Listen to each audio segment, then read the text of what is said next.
আজ আমি আপনাদের পাঠ করে শোনাবো আমাদের সকলেরই ভীষণ প্রিয় বিশ্ববিখ্যাত চিত্র পরিচালক সত্যজিৎ রায়ের কিছু অজানা কথা। আশা করি আপনাদের সকলেরই ভীষণ ভালো লাগবে।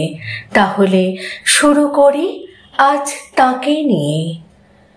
বন্ধু বান্ধব হোক বা সিনে ইন্ডাস্ট্রির লোকজন, সত্যজিৎ রায়ের বিশপ লেফ্রয় রোডের বাড়িতে যারা গিয়েছেন, পরিচালকের নিজস্ব ঘরে যারাই পা রেখেছেন, তারা হামেশাই সত্যজিৎকে প্রশ্ন করেছেন, আপনার ঘর এত অগোছালো কেন?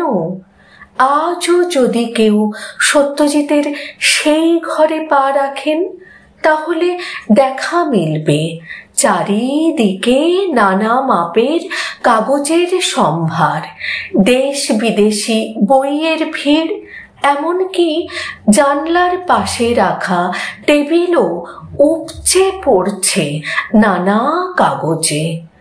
আর এক পাশে রাখা একটা কাঠের ইজি চেয়ার, যে চেয়ারে বসেই বই পড়া, ছবি আঁকা, টাইপরাইটারে লেখালেখি করতেন সত্যজিৎ রায়।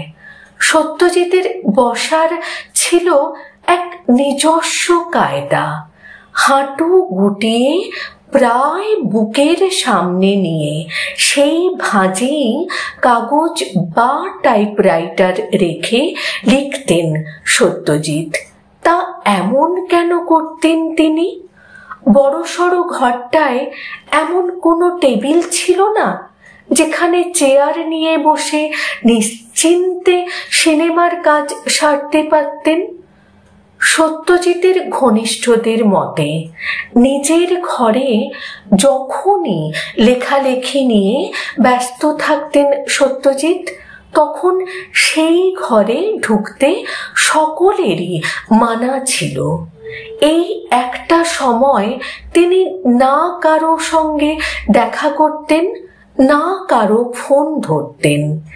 ইজি চেয়ারে বসে হাঁটু গুটিয়ে সেই হাঁটুর ভাঁজে কাগজ বা টাইপরাইটার রেখে লেখালেখি করতেন পরিচালক। এমনকি সত্যজিতের জনপ্রিয় স্কেচ বা ছবি আঁকাগুলোও নাকি ওইভাবে বসেই তিনি এঁকেছিলেন। তা কেন টেবিল চেয়ারে কাজ করতে চাইতেন না সত্যজিৎ? একবার এক সাক্ষাৎকারে সত্যজিৎ জানিয়েছিলেন, নিজের সৃষ্টিকে যত সামনে থেকে দেখব, ততই ভুল সংশোধন হবে। হাঁটুর ভাঁজে রেখে কাজ করলে খুব সহজেই তা হয়। আর সবচেয়ে বড় বিষয়, এভাবেই আমার একাগ্রতা বজায় থাকে।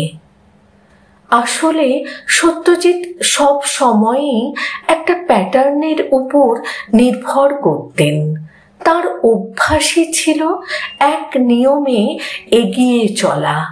তাই প্রথম থেকেই সত্যজিৎ নিজের কাজকে নির্ভুল করার জন্য কোনো আপোষেই যেতেন না।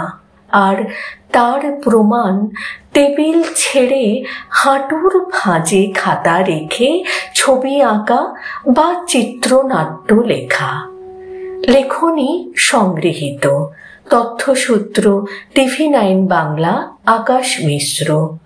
অসংখ্য ধন্যবাদ জানাই যিনি এই লেখনী সোশ্যাল মিডিয়ায় পোস্ট করেছেন, তাকে আমার তরফ থেকে এবং আমার পরিবারের সকল সদস্যদের তরফ থেকে অসংখ্য ধন্যবাদ জানাই।